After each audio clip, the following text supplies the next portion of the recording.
سؤال آخر، يعني بعض النساء تسأل عن عدد الركعات. شحال نصليو في التراويح؟ نصليو 11، نصليو 9، نصليو 20، نصليو 36، نصليو كذا. طبعا واحد الوقت كانوا كيصليو الناس، دابا حنا كما قلنا راه غادي الناس كينقصوا، ولكن ورد في بعض الآثار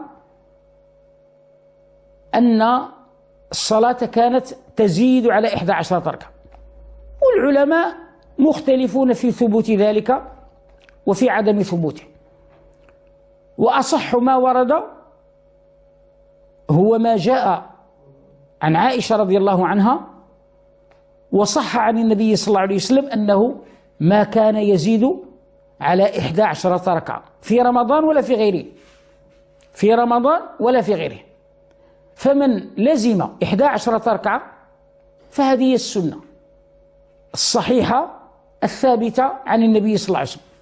ومن اقتنع بقول من قال من أهل العلم وهم أكثر العلماء بأنه يجوز الزيادة على 11 ركعة فليزيد، لأن العلماء اش كيقول لك؟ كيقول لك الرسول صلى الله عليه وسلم ما زاد، لكنه ما منع من الزيادة، هو ما زاد في خاصة نفسه، هو كان كيلزم 11 ولكن ما منعناش من الزيادة.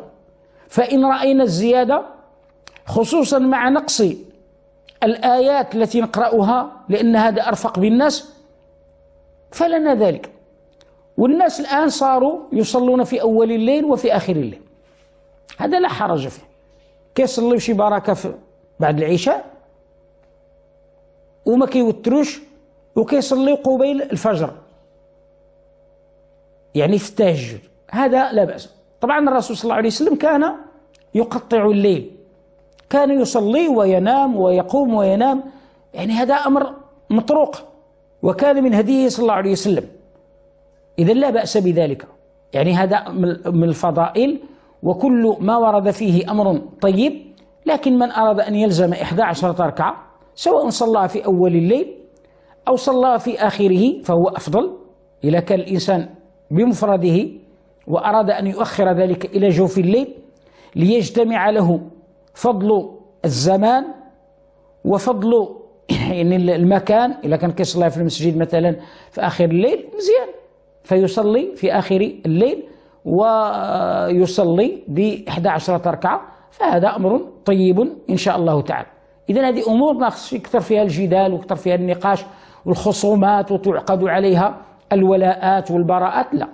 وإنما الإنسان إن اختار قولا فيعمد إليه ويعمل به ويخلص النية لله عز وجل، وإن اختار القول الآخر فلا حرج، ولا يعيب هذا على هذا ولا هذا على هذا، لأن الأمر ليس فيه قطع وإنما فيه اجتهاد، وهذا هو سبيل الفقهاء في الأمور الظنية الاجتهادية. لأننا ما كنتكلموش الآن في العقائد، فاش كنتكلموا في العقائد راه كاين حق وباطل، كاين هدى وكاين ضلال، ولكن في الأمور الفقهية اش كاين؟ كاين راجح ومرجوح، وما تراه راجحا قد يكون مرجوحا عند غيرك من الفقهاء، فلذلك يسعنا ما وسع السلف من اختلافهم في هذا. فأنا أختار هذا القول، لكنني لا أمحق القول الآخر ولا أحكم عليه بالبطلان التام، بل أعذر أصحابه وأعلم بأنهم أئمة مجتهدون وهكذا. والله أعلى وأعلم، ويسأل الله عز وجل أن يوفقنا لما يحبه ويرضاه، وأن يتقبل منا عملنا، وأن يجعله لوجهه خالصا، وأن لا يجعل لأحد فيه شيئا. أقول ما سمعتن وأستغفر الله لي ولكن ولجميع المسلمين. وطبعا أنا أخاطب النساء صلاة